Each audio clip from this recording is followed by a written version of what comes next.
Ukraine बोला रूसी drones में भारतीय पुर्जे मिले, इनकी सप्लाई रुकनी चाहिए। जुलाई में रूस ने 6,000 से ज्यादा ड्रोन हमले किए। यूक्रेन ने दावा किया है कि रूसी अटैक ड्रोन्स में उसे भारत में बनाए गए पुर्जे मिले हैं। यूक्रेनी राष्ट्रपति जेलेस्की के चीफ ऑफ स्टाफ एंड्री यर्मक ने कहा कि रूस को विदेशी पुर्जों की आपूर्ति रुकनी चाहिए ताकि वो इनका इस्तेमाल यूक्रेनी लोगों की जान लेने में न कर पाए।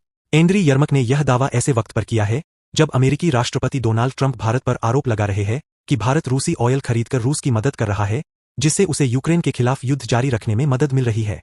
मीडिया रिपोर्ट्स के मुताबिक रूस ने जुलाई में यूक्रेन पर 6,000 से ज्यादा ड्रोन हमले किए थे।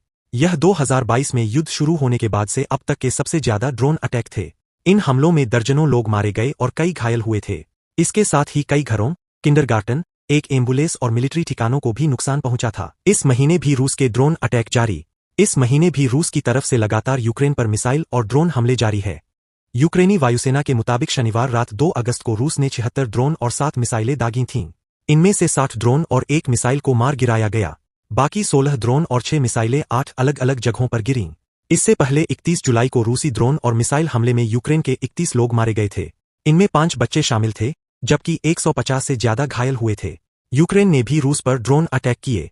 वहीं यूक्रेन ने रविवार को रूस के सोची स्थित एक ऑयल डिपो पर ड्रोन से हमला किया था। हमले के बाद डिपो में भीषण आग लग गई थी।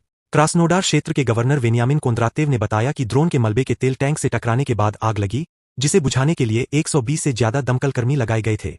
हमले के बाद रूस के सिविल एविएशन एजेंसी रोसावियात्सिया ने कुछ समय के लिए सोची एयरपोर्ट पर उड़ानें रोक दी थीं। इस दौरान 2 रशियन लड़कियां विस्फोट के साथ वीडियो बनाते हुए भी नजर आई थीं। रूस के रक्षा मंत्रालय के मुताबिक रशियन सेना ने शनिवार रात से रविवार सुबह तक रूस और ब्लैक सी के ऊपर यूक्रेन के 93 ड्रोन मार गिराए थे। हालांकि रूस के वोरोनेज क्षेत्र में एक और यूक्रेनी ड्रोन हमले में 4 लोग घायल हो गए थे। पुतिन को ट्रंप का अल्टीमेटम। अमेरिकी राष्ट्रपति डोनाल्ड ट्रंप ने रूसी राष्ट्रपति पुतिन को शांति वार्ता को आगे बढ़ाने के लिए 8 अगस्त तक का अल्टीमेटम दिया है। ट्रंप ने चेतावनी दी कि अगर कोई हल नहीं निकला तो रूस पर नए आर्थिक प्रतिबंध लगाए जाएंगे।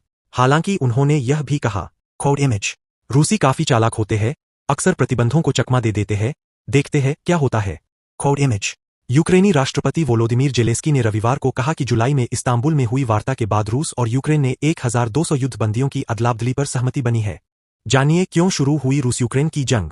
फरवरी 2022 रूस के राष्ट्रपति व्लादिमीर पुतिन के हमले का ऐलान करते ही यूक्रेन में रूसी टैंक धड़धड़ाते हुए घुसने लगे। तब के अमेरिकी राष्ट्रपति जो बाइडेन बोले, पुतिन से बातचीत का कोई प्लान नहीं है। उन्होंने पूरी दुनिया को खतरे में डाल दिया है। रूस को यूक्रेन पर हमले की गंभीर कीमत चुकानी होगी। फरवरी 2025 अमेरिका के नए राष्ट्रपति डोनाल्ड ट्रंप ने पुतिन से फोन पर 90 मिनट तक बात की। इसके बाद सऊदी अरब में यूक्रेन युद्ध को लेकर रूस और अमेरिकी के बीच हाई लेवल मीटिंग हुई। इसमें यूक्रेन को नहीं रखा गया। ट्रंप ने पुतिन की तारीफ की और यूक्रेन के राष्ट्रपति वोलोदिमीर जेलेस्की को तानाशाह कह दिया।